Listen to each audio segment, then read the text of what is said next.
Baik, Assalamualaikum warahmatullahi wabarakatuh. Nah, pada pertemuan sebelumnya saya sudah menjelaskan mengenai dasar olahraga. Pada pertemuan mengenai konsep routing dan fungsi. Nah, itu routing. Routing adalah mekanisme yang berfungsi sebagai pemandu lalu lintas dalam sebuah aplikasi web.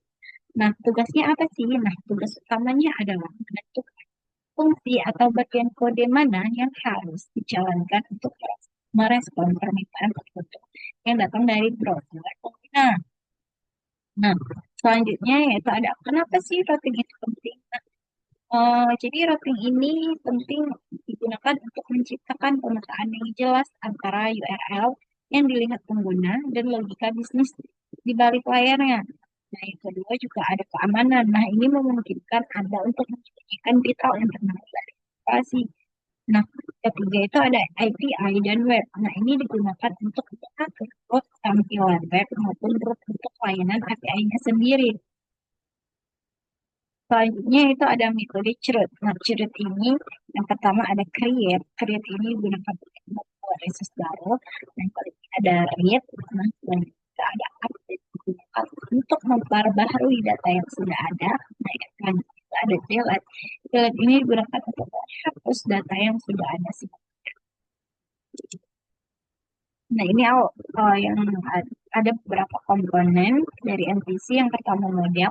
Nah, biasanya jadi file di studi kasus uh, sistem informasi obat ini ada filenya namanya desain titik PHP dan stok titik PHP. Nah, yang untuk komponen view itu biasa filenya itu ada di resource view. Nah, untuk controllernya itu biasa nama filenya itu ada di stock controller titik PHP. Nah, selanjutnya itu alur kerja perubahan stok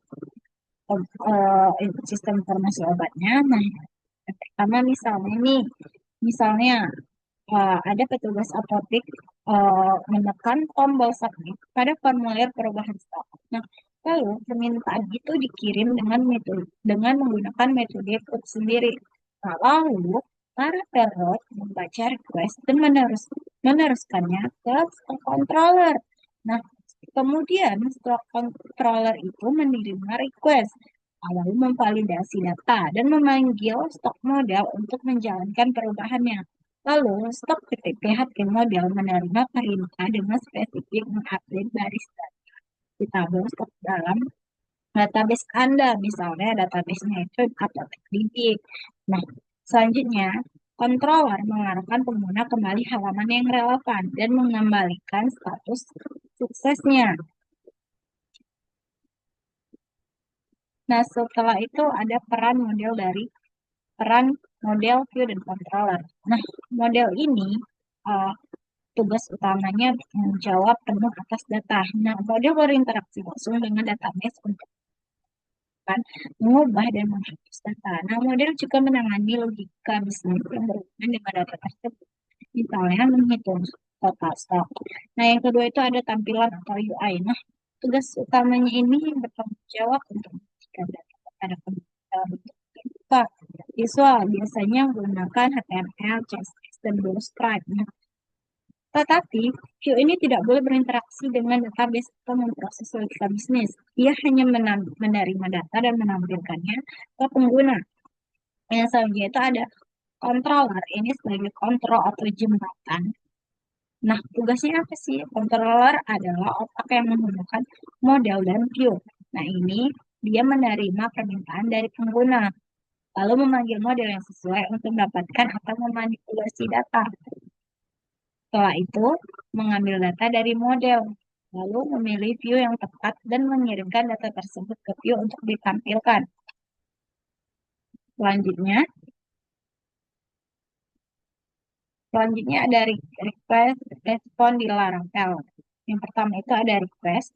Nah, ketika klien browser membuat permintaan ke aplikasi Laravel melalui request object, Laravel secara otomatis mengemas semua informasi request, termasuk header, data from, query, string, dan lainnya ke dalam objek HTTP request. Nah, objek ini dapat diakses di controller untuk mengambil data input pengguna. Nah, selanjutnya itu ada alur kerja Laravel. Nah, aplikasi Laravel diinisialisasi diinisialisasi oleh request melewati middleware, misalnya autentikasi, verifikasi, dan lainnya.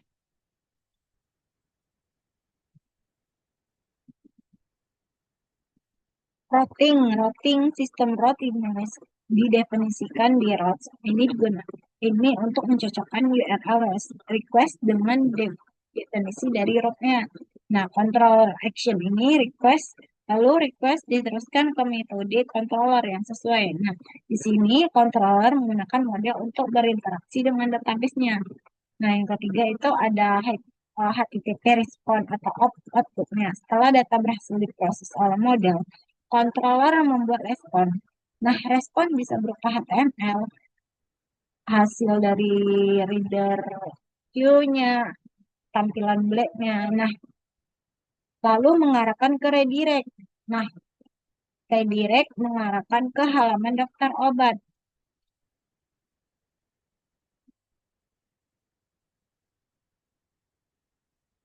Nah, baik, itu saja yang dapat saya jelaskan mengenai materi hari ini.